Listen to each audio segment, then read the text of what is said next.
법치주의 원칙을 수호하기 위해서라도 헌법재판소는 이러한 절차적 문제점에 대한 심도 있는 검토를 해야 합니다. 지금과 같은 탄핵 소추 후 핵심 사유 변경, 제외의 선례를 남기는 것은 향후에도 전략적 탄핵 소추의 길을 열어주는 것과 다름없으며 이는 헌정 질서에 심각한 위협이 될 것입니다. 둘째, 헌법 및 법률 위반 여부의 불확실성입니다. 탄핵은 단순한 정치적 판단이 아니라 헌법과 법률에 대한 명확한 위반이 있을 경우에 한해 이루어져야 합니다. 그러나 이번 탄핵 심판에서 윤석열 대통령의 행위가 헌법 및 법률을 중대하게 위반하였는지에 대한 객관적 입증이 이루어지지 않았습니다. 증거 자료에 대한 면밀한 검토 없이 신속한 결론을 내릴 경우 법적 안정성과 절차적 정당성이 제외될 가능성이 매우 높습니다. 셋째, 정상적 국정 운영을 불가하게 한 거대 야당의 의회 독재입니다. 대한민국은 지금 자유민주주의의 근간이 흔들리는 엄중한 시기를 맞이하고 있습니다. 윤석열 대통령 취임 직후부터 178회에 달하는 대통령 퇴진운동과 대선 불복 시위, 29건의 무분별한 연쇄 탄핵, 26번의 정략 특검법 발의, 38번의 악의적 제2요구권 유도를 비롯한 입법 독재에 셀 수도 없는 갑질 청문회 강행, 일방 삭감, 예산 독재에 이르기까지 거대 야당의 의회 독재는 합의와 타협이라는 의회 민주주의의 기본 원칙마저 무시하고 있습니다. 넷째, 다수결 만능주의 헌법적 위험성과 국회 합의주의 원칙의 중요성입니다. 국회는 근본적으로 합의제 기구이며 의사결정 과정에서 합의 추구는 헌정 질서의 핵심입니다. 국회법을 살펴보면 합의라는 단어가 총 15회, 협의라는 단어가 55회나 등장합니다. 제57조의 2에서 안건조정위원회 구성 시 여야 합의를 요구하고 제85조에서는 의장의 위원회 회부 시 교섭단체 대표와의 협의를 명시하는 등 국회법 전반에 걸쳐 합의와 합의 원칙이 제도화되어 있습니다. 국회의장의 직권상정과 다수당의 날치기 법안 통과를 막는 일명 국회선진화법이 2012년에 여야 합의로 통과된 건 그만큼 합의 정신이 국회법 취지에 부합하다는 것을 방증하는 것입니다. 국회 합의 문화는 불문헌법적 관습법에 해당합니다. 1987년 민주화 이후 30년 이상 지속된 국회의 합의 관행은 헌법재판소가 관습 헌법의 요건으로 제시한 장기적 관행, 법적 확신, 명료성, 향상성, 국민적 합의의 요소를 모두 충족합니다. 네, 실제로 나경원 의원실이 국회 사무처로부터 제출받은 자료에 따르면은 각 상임위와 소위 단계에서 이견이 있는데도 표결로 강행한 사례는 19대 국회 10건, 20대 국회 7건에 불과했습니다. 그러나 민주당과 야권이 약 180석의 거대 의석을 차지한 21대 국회에서는 64건, 22대 국회에서는 불과 9개월 만에 113건으로 급증했습니다. 이 추세라면 22대 국회 4년 임기 동안 500건 이상을 합의 없이 거대 야당이 단독 처리할 것으로 예상됩니다.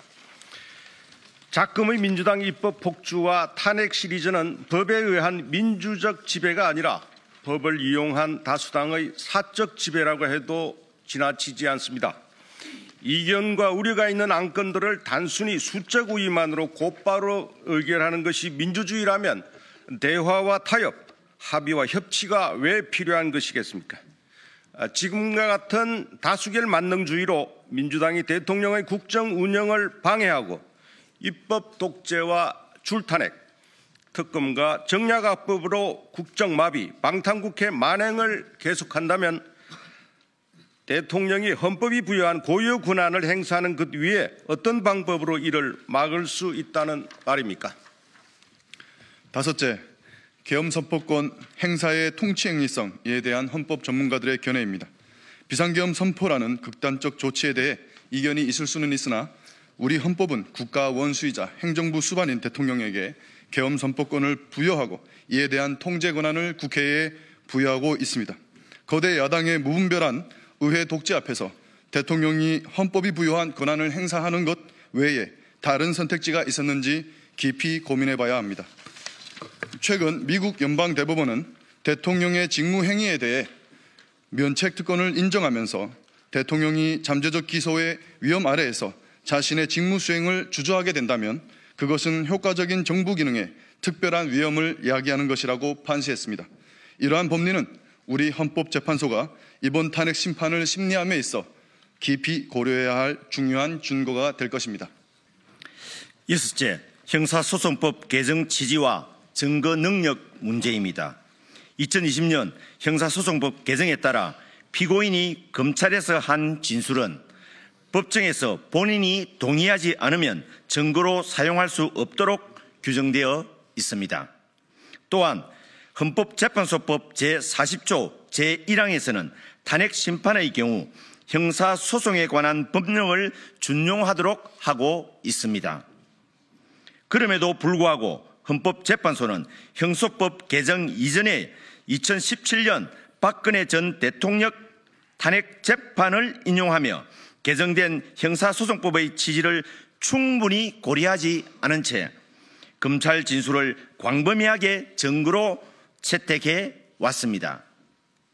헌법재판소가 형사재판의 기본 원칙을 고려하여 보다 신중한 판단을 해야 하는 사안입니다. 일곱째, 헌법재판소의 절차적 공정성과 법적 안정성 보호 필요성입니다.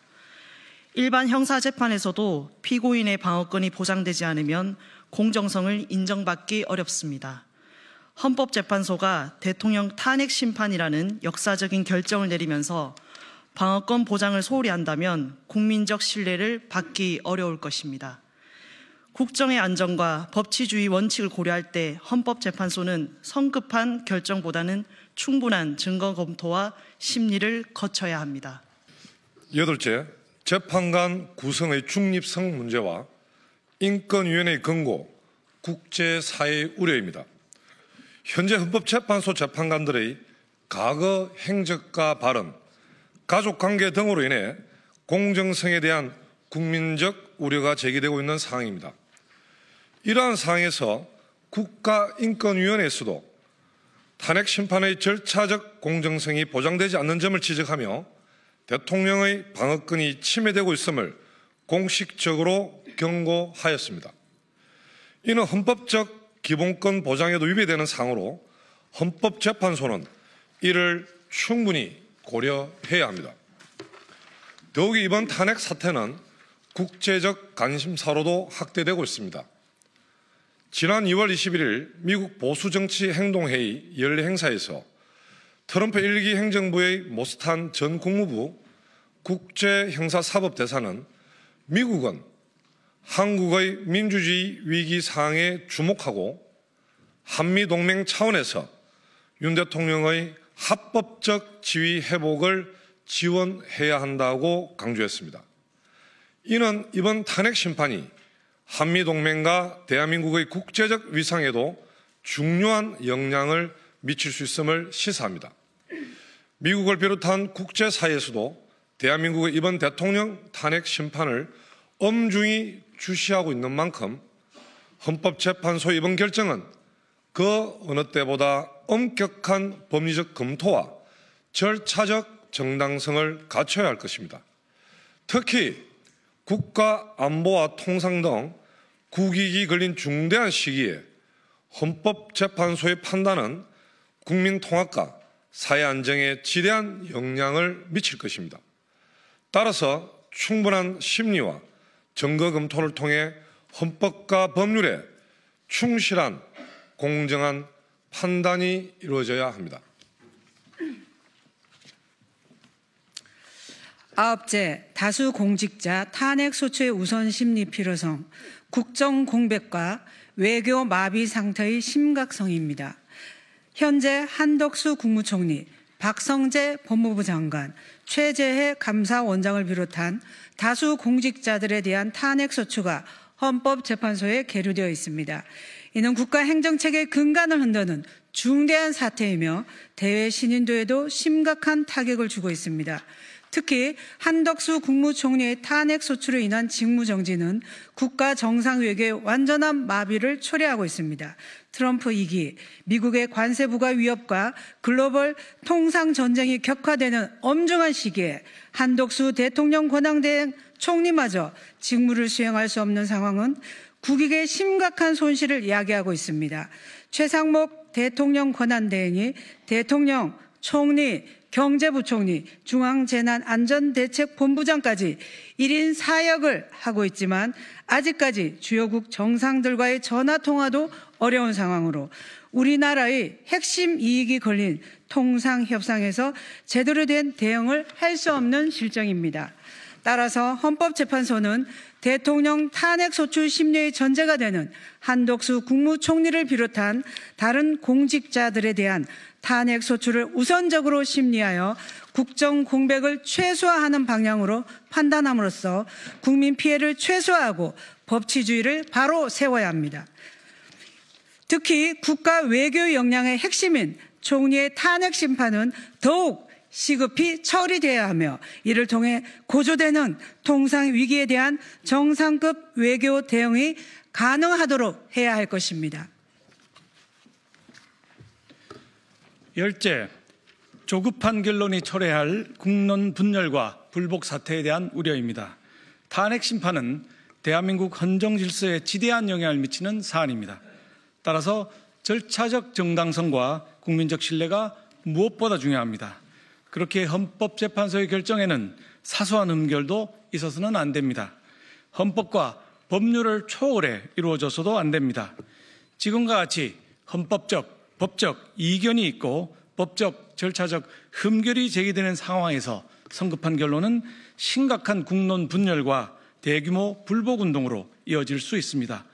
헌재 탄핵 심판 과정에 대해 불신한다는 의견이 국민의 절반인 50%에 육박한다는 여론조사도 연이어 나오고 있습니다.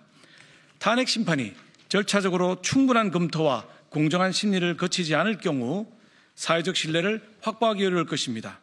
이번 탄핵 심판은 대통령 탄핵 여부를 넘어 대한민국 헌정사의 중대한 전환점이 될 것입니다. 우리나라가 법치주의의 근본 가치를 지켜나가며 헌법적 질서 속에서 국민 통합의 길을 걸을 수 있을지 아니면 정쟁의 도구로 헌법과 법률 제도가 악용되는 탄핵공화국으로 전락할지를 결정짓는 역사적 분기점이 될 것입니다. 적법 절차와 법치주의 원칙하에서 충분한 심리와 숙고 속의 결론이 나올 때에 국민들은 그 결정을 신뢰하고 승복할 수 있을 것입니다. 네, 이번 탄핵은 대한민국의 헌정 질서와 법치주의의 중대한 시험대입니다. 헌법재판소는 헌법 위에 초헌법적 기구가 되어서는 안 될 것입니다. 헌법재판소는 정치적 고려를 떠나 오직 헌법과 법률에 기반한 판단을 내려야 하며 절차적 정당성을 지켜야 합니다. 탄핵 소추안의 중대한 절차적 하자, 계엄 선포의 통치행위성 논쟁, 핵심 증거의 신빙성 문제, 방어권 보장의 미비 등을 종합적으로 고려하여 헌법과 법률 그리고 헌법재판관의 양심에 따라 공정하고 신중한 판단이 이루어져야 합니다.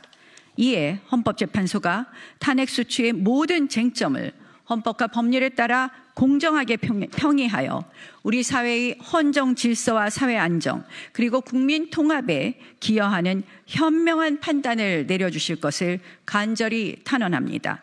이는 단순히 탄핵의 당부를 넘어 우리 대한민국의 헌정 질서, 법치주의 수호와 최소한의 사회 안정을 위한 주권자인 국민의 염원이라 할 수 있습니다. 헌법재판소의 결정은 단순히 한 시대의 판단으로 끝나지 않을 것입니다. 그것은 대한민국 법치주의의 미래를 결정짓는 역사적 이정표가 될 것이며 후대의 역사는 반드시 이 결정의 의미를 엄중히 평가할 것입니다. 대한민국의 헌정질서와 법치주의 그리고 국민 통합을 위한 길은 헌법재판소의 공정하고 균형 잡힌 판단에 달려 있습니다. 2025년 2월 28일 국민의힘 국회의원